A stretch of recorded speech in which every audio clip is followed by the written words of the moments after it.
Hi there guys, Bizzleberry here with patch 8.14, patch notes for support and generally everything to do with bot lane.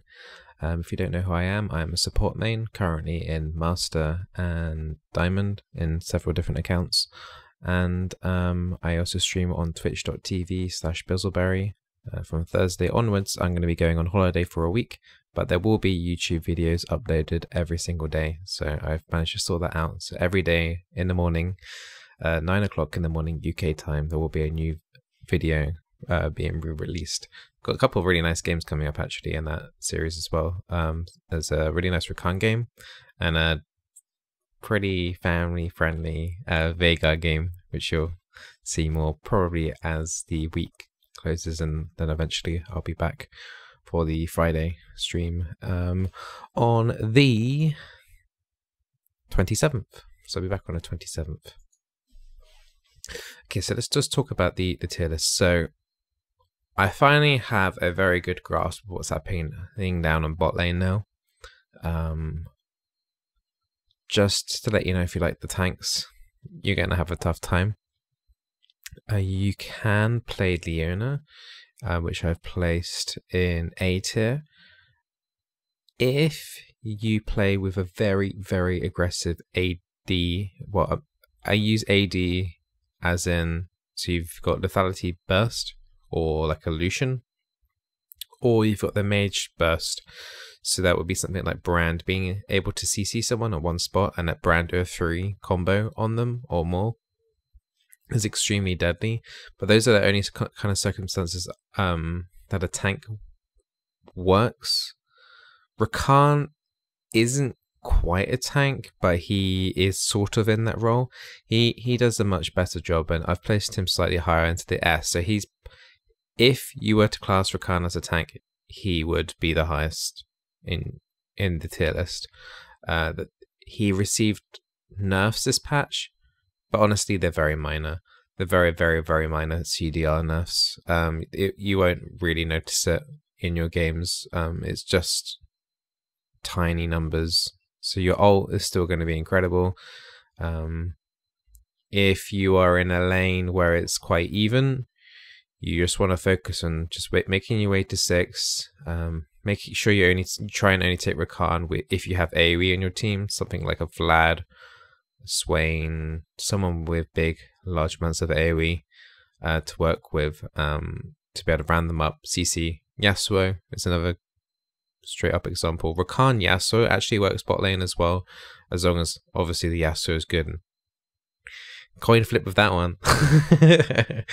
So but generally enchanters are falling off, but might start coming back in now that Zeal has had a cost reduction, and a couple of ADs have been minorly buffed. We're talking small buffs. So you probably might find the first week of Soda Q, people will try and play some different ADs like Sivir and Jinx and things. Janet is still the best peel support in the game. It's just that she's kind of meh. Lulu is the best hyper carry assister. She's still very good, but you can only play Lulu really honestly with a Twitch or a Cogmore to give them the W, and then they just go crazy. They go absolutely crazy, and that still works, but only with those two champions, in my opinion. Bard is an interesting pick in the A tier as well. He will go Electrocute path through Domination and Ghost Poro, and the Zombie Ward got changed.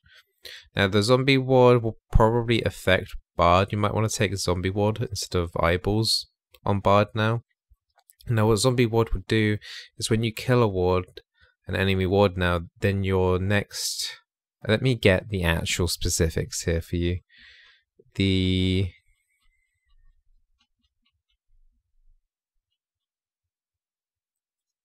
damaging a champion after destroying a ward inflicts between 30 and 90 bonus magic damage. Now the good thing for this, for Bard, is that he is all about burst, and this would just burst even more now. but you'll still get zombie wards from killing enemy wards, not from your own wards timing out. So I would say straight up from that alone, zombie ward will probably be nicer than eyeballs, considering sometimes it takes quite a long time to build up those eyeball stacks, and you should be clearing out wards on a consistent basis anyway. So you will be running around getting your chimes, you'll find a ward with your oracles or with your red ward, control ward, and then you've got the extra damage for your next hit when you tunnel through and burst them down or whatever thing you want to do. So it's kind of nice. So yeah, it's kind of nice actually. It's a nice little domination buff. There isn't many supports that take domination, and Bard's one of the very few champions support wise that takes that. So that is a hidden buff for Bard. Minor, but it is a buff. He still has very clunky item build paths though, so that's where his main downfall is. It's very hard to build on Bard because you can go like Redemption and all those sort of items, but that feels really meh. You can go like Nash's Tooth and Twin Shadows, and that still feels a bit meh. His CC's great, and his damage is pretty nice, and that's what makes up for the really rubbish item builds as well. So as we're progressing up, we've got the Rakan, as we talked about earlier. Brand is still in a good place. He can be played as AD or as support. He's still pretty good. Just a solid S, really. The hard CC, the damage is very nice. Everyone's still playing assassins, so they're clumped up, so they will be more prone to damage. As long as you get everything off before you die, you're fine. Soraka is S as well. You have to be playing a pretty aggressive Soraka though most of the time. Forces enemy to go grievous root wounds as well. Silence is obviously pretty nice as well. Just overall, solid S champion. Same with Zyra. Zyra's in the same boat as Brand. Just get everything off, and you're good to go. Pike with the release, he's been going up and down. He received AD buffs, so I go Electrocute. You can go Aftershock if you're learning Pike, or if you feel that the enemy team, you picked him too early in champion selection and they've just gone way too much CC, then you can go Aftershock to try and be a little bit more tanky. There are a couple games where I went Electrocute and I was like, yeah, I wish I went Aftershock because, you know, I'm really far behind and I'm just dying and doing no damage and basically being useless. So Aftershock can help you if you're doing badly. Electrocute allows you to snowball your advantages a lot better. One champion I haven't brushed up though on is Karma. Karma did get buffed this patch.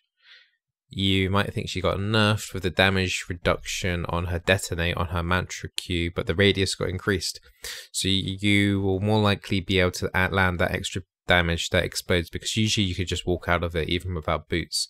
Now they've increased the radius on it, so before you get boots in lane, that's going to be even harder now to get out of. And if you get hit directly in the middle, you'll be rewarded. If you're Karma and you land a mantra Q on a target directly in the middle, you're much more likely to be rewarded, even if they get tier 1 boots, basically. So Karma will be doing more laning phase damage. Not so sure about how she's going to transition from laning phase to mid, but she is a pick to watch out for. I think more people will be trying her. So expect more Karma picks the next week or two. And we go up to the very top S+. You got Morgana, Nami, Veigar, Fiddlesticks, and Lux. You've probably seen the first 4 a lot more at bot lane. Morgana's been played constantly forever now.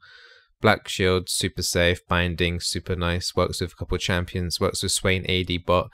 Swain has got nerfed though, so I'm not sure how that's going to work now, but Morgana in general is a very safe first pick champion if you have to. Only one of the 2 enchanters I've got up there at the very top, and she is she doesn't do great damage, but she does really good peel, really good engage, really good safety with the Black Shield. Just generally like solid champion. Nami, top tier as well. Unholy, the way the Unholy Grail works is insane for her. I would always recommend to rush that item first, unless you have a hyper carry. And then you will want to go Ardent Sensor first, maybe, and then into Unholy Grail, then Redemption. You'll be basically juggling around those 3 items: the Unholy Grail, the Redemption, and the Ardent Sensor, a lot on Nami, deciding which one to go first and second, kind of thing. And then you got we'll brush over Veigar, and then we'll talk about Fiddle. Fiddle, you've probably seen him banned a lot if you've been playing Solo Q lately. His CC is insane. So you go Q first, you leave E at one point, and then you go Q, W, E, and you can just chain CC one target like crazy. So you can go, say if you flash in, you Q the target just as the fear's about to run out, you silence them, then they can't flash away, and that gives your time plenty of time to kill them. You've got the Lux there as well. Her shield's still amazing. Her damage is amazing. Please browse through some of my YouTube videos on Lux if you are having any doubts about playing support Lux. This week coming, I've got a really nice Master Lux game. It just shows you the potential on Lux support, and it is insane. It's so good. So the double binding, you can do the binding trick in lane where you can Q a minion and it goes through, passes through, and it just sets up so many potential plays there. The shield is you go max E, then W, then Q. Maxing Q does nothing, but the E gives you extra damage and a little bit of wave clear. If you end up in a situation where you're the only one left in lane to wave clear, it's really nice too. And then the shield is just amazing. The multi shield on everyone. It's just like, it's like if you're playing Soraka, but doing like 5 to 10 times more damage than her. And then finally you have Veigar. Now, if you treat it as a cross between like a Fiddle and a Lux, then you can kind of see where I'm coming from here. Even if you're doing badly on Fiddle, and even if you're doing badly on Veigar, you can still do amazing CC. If you're sieging down a turret, put down your cage behind the tower. 3 hits, similar to how an Anivia wall works. If you just cage them around, then they have to flash out. It's the amount of, and it's with assassins going Leroying straight for you or your back line, plop a cage down, and then you've basically, even if you die, it guarantees that that assassin is dead, and it's very likely that that assassin is the most fed on their team as well. And it's so nice. And also your execute on your R is insane.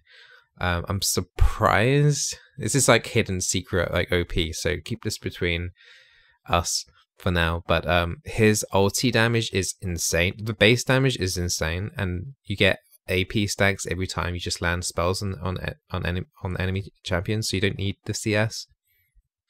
And the execute on squishy targets, so enemy supports, enemy assassins, which is constantly coming through, even on a Mundo around 20% HP with about 800 to 1k HP, because of how the execute is so nice at that range. And Heat Mundos and Cho'Gath tend to have a lot of HP rather than magic resist stats. It's so good. It just pops them. It's just keep this between me and you. You still want to max Q for the lane harassment. Don't forget you can still get double bounces. So if you line it up properly, you can still do like a Lux trick and hit one person for free. Or if you're really lucky, you can get a double hit with Q, which is super nice. Damage isn't insane on the Q, but it's a low cooldown. B gives you AP stacks. C, the mana cost isn't really that bad at all. And D, you can hit 2 people at once, so you can get easy efficiency that way as well. But yeah, those are my picks. If you've got any picks that you want to add down in the comment section below, let me know. Don't forget, I'm going away from Thursday for 7 days. So if you are looking for one of my last live streams, I won't be there. I'm really sorry. YouTube videos coming out every day as planned still, though. If you've got any questions or any help that you need, feel free to join Discord or ask in the comment section below. and myself or a member of the community will be more than happy to help you out. Yeah, if you haven't already, feel free to subscribe to the channel as well. That helps me out, and hopefully this video has helped you understand what to pick in the bot lane, and hopefully my content can continue to help provide and give you guys, you know, more quick coaching videos throughout the time, and more like niche little support picks that you can maybe play. Shout out to my Twitch viewers that have been watching me play Karthus support. Karthus support is quite memey, but totally legit as AD. So if there's any AD people watching here as well as off roles, try Karthus support or Veigar AD. Try Karthus AD or Veigar AD, and it works so nicely. You'd be so surprised. You never feel as good to die. But I hope you guys enjoy the rest of your day. I hope you guys check out some of my other YouTube videos as well, and I will be back with another patch video in a couple of weeks' time. Okay, goodbye.